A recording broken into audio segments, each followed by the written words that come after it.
പെട്ടെന്ന് തന്നെ ഞാൻ എൻ്റെ നൈറ്റ് സ്കിൻ കെയർ റൂട്ടീൻ കാണിച്ചു തരാമെന്ന് കരുതി. ഇത് ഓയിലി സ്കിന്നിന് വേണ്ടിയിട്ടുള്ളതാണ് കേട്ടോ. എൻ്റെ സ്കിൻ ഓയിലി സ്കിൻ ആയതുകൊണ്ട് തന്നെ ഞാൻ അതിന് വേണ്ടിയിട്ടുള്ള സ്കിൻ കെയർ ആണ് ചെയ്യുന്നത്. ഫസ്റ്റ് സ്റ്റെപ്പ് എന്ന് പറഞ്ഞാൽ ക്ലെൻസിങ് ആണ്. അതിന് ഞാനിവിടെ ഉപയോഗിക്കുന്നത് ഗാർണിയറിൻ്റെ ക്ലെൻസിങ് വാട്ടറാണ്. നമ്മുടെ മുഖത്തെ ഇമ്പ്യൂരിറ്റീസും ബ്ലഡ്സും ഒക്കെ പോകാൻ വേണ്ടിയിട്ട് വളരെയധികം ഹെൽപ്ഫുള്ളാണ്. നല്ല വൃത്തിക്ക് നമ്മുടെ മുഖത്ത് നിന്ന് ഇമ്പ്യൂരിറ്റീസൊക്കെ ഒരു വൈപ്പ് യൂസ് ചെയ്ത് തുടച്ചെടുത്തിട്ട് നമ്മളൊരു ക്ലെൻസർ ഉപയോഗിച്ചോ ഫേസ് വാഷ് ഉപയോഗിച്ചിട്ടോ നമ്മുടെ ഫേസ് നല്ലപോലെ വാഷ് ചെയ്യണം. ശേഷം നമ്മൾ ഏതെങ്കിലും ഒരു ടോണർ ഉപയോഗിച്ചിട്ടോ ഫേസ് മിസ്റ്റ് യൂസ് ചെയ്തിട്ടോ നമ്മുടെ മുഖമൊന്ന് ടോൺ ചെയ്തെടുക്കുക. ഞാനിപ്പോൾ ഇവിടെ ഉപയോഗിച്ചിരിക്കുന്നത് ഗുഡ് വൈബ്സിൻ്റെ ഒരു ടോണറാണ്. ഇതിൻ്റെയൊക്കെ ലിങ്ക് ഞാൻ താഴെ ഡിസ്ക്രിപ്ഷൻ ബോക്സിൽ കൊടുത്തേക്കാം. ശേഷം നമ്മൾ അങ്ങനെ തന്നെ വിടുക. എയർ ഡ്രൈ ചെയ്തിട്ട് ഫേസ് ഉണങ്ങുന്നതാണ് കുറച്ചും കൂടി ബെറ്റർ.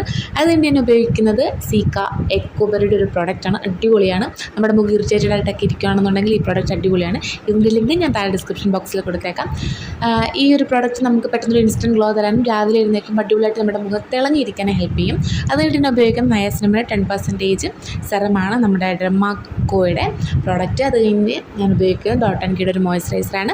ഇതും ഓൾ സ്കിൻ ടൈപ്പിനാണ്, പക്ഷേ ഓയിലി സ്കിന്ന് കുറച്ചും കൂടി അടിപൊളിയാണ്. പിന്നെ നമ്മുടെ മെയിൻ സാധനം ലിപ് ബാമാണ്. ഞാൻ ഉപയോഗിക്കുന്നത് ഡോട്ട് ആൻഡ് കീയുടെ ഒരു അടിപൊളി ലിപ് ബാമാണ്. കിടുക്കാച്ച സാധനമാണ്. 2 ദിവസത്തെ സാധനം ഞാൻ 1 ദിവസം കൊണ്ട് നശിപ്പിച്ച് കൊളാക്കിയിട്ടുണ്ട്. അപ്പോൾ നമ്മുടെ ഇന്നത്തെ നൈറ്റ് സ്കിൻ കെയർ റൂട്ടീൻ ഇത്രയേ ഉള്ളൂ. ഇത് ഓയിലി സ്കിന്നിൻ്റെയാണ്. എല്ലാത്തിൻ്റെയും ലിങ്ക് ഞാൻ ഡിസ്ക്രിപ്ഷൻ ബോക്സിലോ കമൻറ്റ് ബോക്സിലോ കൊടുത്തേക്കാം. ഓക്കെ.